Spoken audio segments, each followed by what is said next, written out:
para magkaroon ka po ng TikTok account para masimulan mo po kung paano ka po magma-market dito sa TikTok. Ayan. Siyempre, ayan, next. Ayan, paano ba gamitin? How to use our TikTok account? Napakadali lang po kasi karamihan, ako as OFW, nagagamit sa ano lang, libangan, ganyan. So dito, habang naglilibang ka, stress reliever. Ayan, habang naglilibang ka, nagagamit mo po siya kasi basic para sa akin po, sometimes kahit anong ginagawa mo, kahit na kung OFW ka, kahit na naglilinis-linis ka lang, videohan mo konti, lagyan mo ng music, then i-upload mo po, ida-download mo. Then mga lifestyle, halimbawa kasama mo yung amo mo kung may pinupuntahan kayo, o di kaya kung may day off ka naman, kumakain sa labas, pipicturan mo, i-upload mo para may laman yung TikTok account mo. Ganun lang po kadali para magkaroon lang po siya ng ano na makikita ng mga prospect mo na nagagamit mo siya na ikaw talaga yan, ikaw yung may-ari ng TikTok mo. Parang ganun lang.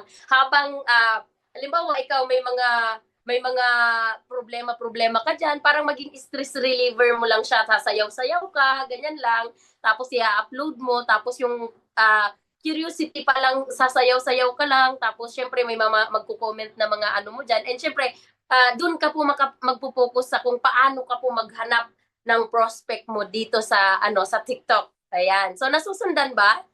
Nasusundan po ba? Masyado bang mabilis? Ayan. So, next.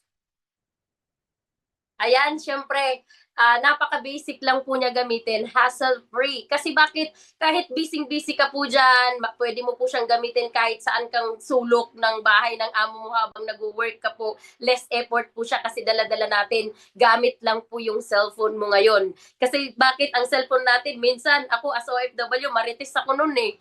'Di ba? Ginagamit ko yung cellphone ko sa pagmamarites lang. So ngayon, dapat gamitin mo siya as magagamit mo para mag-network, para magpalaki ng grupo, para kumita ng pera, para makaalis ka dyan sa sitwasyon mo. Tama ba? Less effort. Ayan, anytime, anywhere, as long as meron kang internet, may connection ka. Tama? Basta may internet ka, nagagamit mo po ito. Ganun po kadali yung TikTok. Madali lang po siyang gamitin. Ayan, nasusundan ba? Napakadali lang. Tama ba? Sa lahat po ng mga OFW, and syempre especially sa mga full-time na ginagawa po ito, ganun lang po, ulit-ulit lang, wag ka lang magsasawa. Sabi ko nga, para sa mga masisipag, wag mo lang pagsawaan na ito lang paulit-ulit, every time na hindi ka naman busy sa work mo, ito lang yung paulit-ulit na gagawin mo. Okay? Buksan mo yung TikTok mo, ulit-ulitin mo lang yung ginagawa, kasi ito lang po yung parang ito po yung ginawa kong puhunan. Dito ako nag-focus talaga. Ito talaga yung ginawa ko. Tinuloy-tuloy ko po. More than 1 year or 2 years na ito lang yung ginagawa ko pa ulit-ulit araw-araw. So next. Ayan. So syempre, how to find client. Ayan. Paano tayo maghanap ng mga prospect natin? Yung mga client magiging mai-invite natin dito. Ayan. So napakadali lang po. Kasi friends of friends, ganyan. Baga, pwede mo pong i-check, i-follow yung search OFW and countries. Halimbawa, mag-search ka po ng mga OFWs na gusto mo kung saang bansa po sila. Ayan, tapos pwede mo rin po i-follow yung mga followers nila. Ganyan lang po kadali. Katulad po nito, ayan, pagbukas mo po ng ayan, grabe yung mga lalaki, no? Kasi ito yung bumungad talaga sa kanila. Yan, ganito po pagbukas natin ng TikTok natin, ayan yung makikita mo, pwedeng ganyan yung bubungad sa'yo. So meron po siyang bilog sa taas kung saan pwede ka po makapag-search ng mga taong gusto mong i-market. Pwede ka po dyan mag-search ng pangalan, OFW, ganun lang. And then, idugtungan mo ng country. Pag dugtong mo po ng country, lalabas po dyan, pwede mong ipindutin yung people para mas marami ka pong makikita ng mga tao sa bansa na gusto mo. Lalabas po yan, and then guys, unlimited prospect po dito. Sisipagan mo lang po magpa-follow. Kasi sa akin po nung nagma-market ako, nag-start po ako, as OFW po, alam nyo po ba, meron po akong 4 na TikTok. Gumawa ako ng maraming TikTok account kasi napaka-basic po gumawa nito. Basta gawa ka lang ng Gmail mo, ang dali lang po gumawa paulit-ulit kahit 4, 5, 10 kung masipag ka. damihan mo yung TikTok mo. Walang katapusan na ganito po yung ginagawa ko, pagpapalo-palo. So next, para at least masundan nyo, ganito po siya. Yan, unlimited po. Alam nyo po ba, sa akin nag start po ako, sobrang dami ko pong pinapalo-palo. Bago po ako matulog, inuubos ko po yung 4 talaga na account ko na ipapalo-palo. Kasi mag-ano yan siya may limited. So talagang inuubos ko siya para pag gising ko, marami na pong nag-follow back sa akin. Pag marami nang nag-follow back sa'yo, marami ka na pong masisindan ng script. Marami ka na pong makakausap. Napaka-basic po, especially sa lahat ng mga OFW kasi bakit? Advantage mo po yan pag OFW ka, madali ka po nilang i-accept kasi ang feeling ng isang OFW, katulad ko to. Pareho kami. OFW din sila, OFW ka, ipapalo mo, napakadali po mag-directing one-on-one. Kaya sa lahat ng mga OFW dito, sundan mo, gawin mo lang po ito. Kahit nasa ibang bansa ka pa. Kasi ito na po talaga yung ginawa ko simula nag-start na nasa ibang bansa pa po ako. Sinimulan ko na po siya. Paulit-ulit ko pong ginagawa. Palo, sipag lang. Kasi nag-goals po ako every month kung ano yung goals mo. So next. Ayan, ganito po yung makikita mo. Pag nakakita ka po dyan ng naka-hijab, tapos naka-uniform, ayan, ipapalo mo po yan, tapos pwede mo po tingnan ulit yung followers niya, ganun at ganun po yung uulit-ulitin mo hanggang hindi po nauubos yung papalo-palo mo. Uubusin mo lang, walang katapusang pagpapalo. Sabi ko nga, unlimited prospect po yung mga nandito. Grabe, yung excitement ko that time, every time na nagpapalo-palo-palo ako, sabi ko pag gising ko, ang dami nang nagpalo back. Ang dami ko nang masisindan ng script, ang dami kong kakausapin. Very basic po sa mga OFW kasi para sa akin, nag-start ako nga as OFW. Pag may nag-accept sa'yo, madali ka lang mag-connect sa kanila. Kasi OFW sila Madali lang po, i-accept ka kaagad, kakausapin mo. Ayan. Nasusundan ba? Ayan, napakadali lang po sa lahat-lahat po sa akin.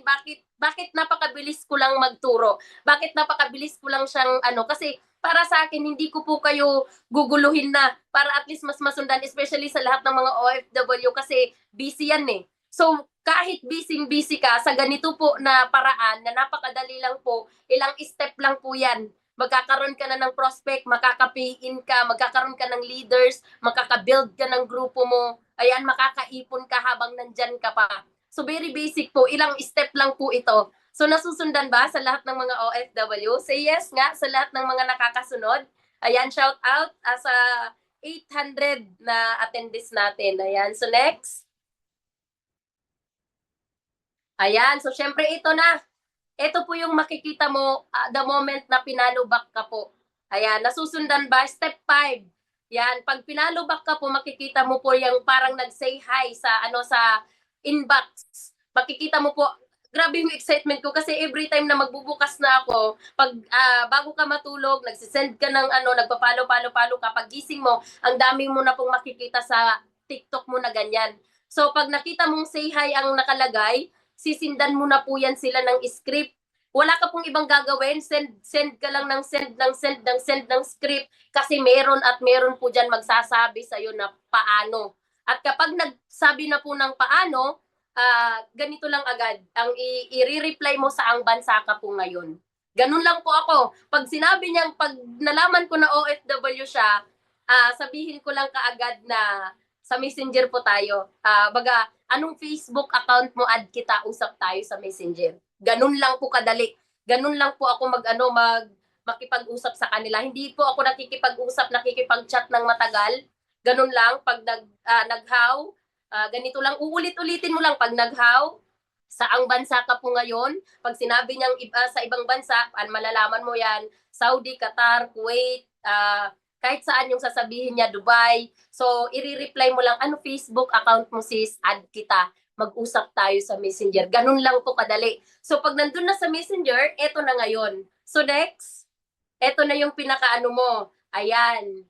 Ito po, every time na nagpipresent po ako, very busy po, hindi ko sila kinakausap ng matagal.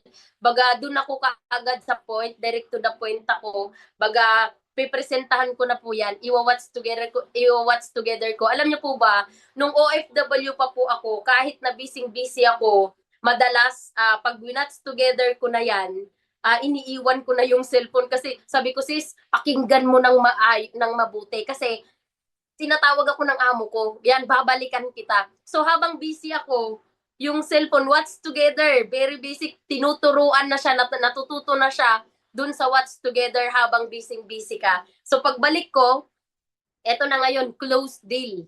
Iko-close deal mo na. Ito si Parkel, sa isa na rin po to sa napauwi ko for good. Kasama ko na po yan full time dito sa Pilipinas. Ganun lang po kadali yung paggamit po ng TikTok account. So nasusundan ba? Ayan, may natutunan ba? Alright, sa lahat po ng nandito, may natutunan po ba? Ayan, kasi napakadali lang po, ganun lang po siya kadali para makapag-direct ka po na kahit ikaw lang po mag-isa. Kayang-kaya mo po yan, especially po sa mga OFW leaders. Kasi syempre, lahat po ng bagay na gugustuhin natin, the moment na minahal mo, the moment na pinokus mo, the moment na inaral mo, paulit-ulit mo siyang gagawin, matututunan at matututunan mo po ang isang bagay kapag ginugusto mo. Ano lang, para sa akin, meron pa ba? Next. So ayan, with that, grabe, tapos na po ako. Ano lang ako sa lahat ng mga OFW po na nandito. Baga guys, ang dami-dami na po nating desisyon sa buhay natin. Ito po yung realization ko sa buhay ko. Baga, bakit nagseryoso ako na gagawin ko talaga to? Bigyan mo ng halaga yung sarili mo. Baga, ano ba yung gusto mo next year? Ano ba ang gusto mo pag uwi mo? Babalik ka pa ba? Desisyon. Dahil sa isang desisyon na gagawin ko to, kung paano po ako nagsipag sa ibang bansa, ginawa ko lang po dito sa negosyo na meron po tayo. Sasabayan mo lang din yung mentor mo, yung nagdala sa'yo dito, pasalamatan mo talaga yan, sabayan mo talaga yan. Kasi bakit? Para sa akin, kung hindi ko po ginawa tong negosyo na to, malamang sa malamang baka OFW pa rin po ako ngayon, hanggang ngayon. Tama po ba? So, sa lahat ng mga nandito, napakaswerte mo po kasi nandito ka na sa opportunity na meron tayo. Baga, gagawin mo na lang po yung part mo na dapat ramdam mo na this time, ibang-iba na yung magiging desisyon mo sa buhay mo. Hindi, sa lahat ng mga OFW, para sa akin, ang hirap ng buhay ng isang OFW. So, hanggang kailan? Tama ba? Hanggang kailan na ganyan ka? Hanggang kailan? Gaano mo kamahal yung sarili mo? Yan lang ba talaga ang halaga mo? Okay ka na ba talaga sa sitwasyon mo? Tama ba? So this time, dapat marunong kang magdesisyon para sa sarili mo. Regaluhan mo yung sarili mo. Kasi para sa akin, kung hindi ko ginawa to, hindi ko rinigaluhan yung sarili ko, mas lalong mahihirapan kami ng buong pamilya ko kapag ako na yung nawalan ng trabaho at nawalan ng income. Tama ba? Kasi hindi habang buhay, kaya natin magtrabaho. Tama po ba? Hindi habang buhay kaya natin magtrabaho. So, huwag kang matakot sumugal. Sugalan mo yung pangarap mo. This time, dapat alam mo kung ano yung susugalan mo. Dapat alam mo kung saan ka susugal. So this time, dapat ang susugalan mo yung pangarap mo naman. Okay? So with that, thank you so much. And I am Marisa Cudi. Back to our beautiful host. God bless! Wow, grabe!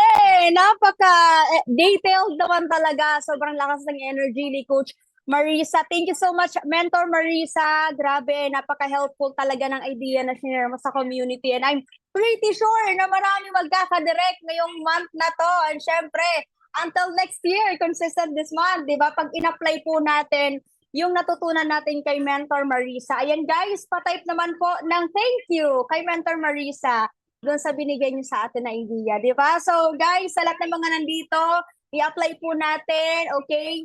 Hatawin natin, sipagan natin araw-araw para magkaroon tayo ng resulta. And syempre, tama nga ng sabi ni Mentor Marisa, kahit OFW ka na nasa ibang bansa, kayang gawin, di ba? Kung nagawa niya nga sa ibang bansa, di ba? Kahit may ginagawa, may trabaho, pero still, hinahataw pa rin yung business. So that is why, di ba, pinatunayan talaga, we do whatever it takes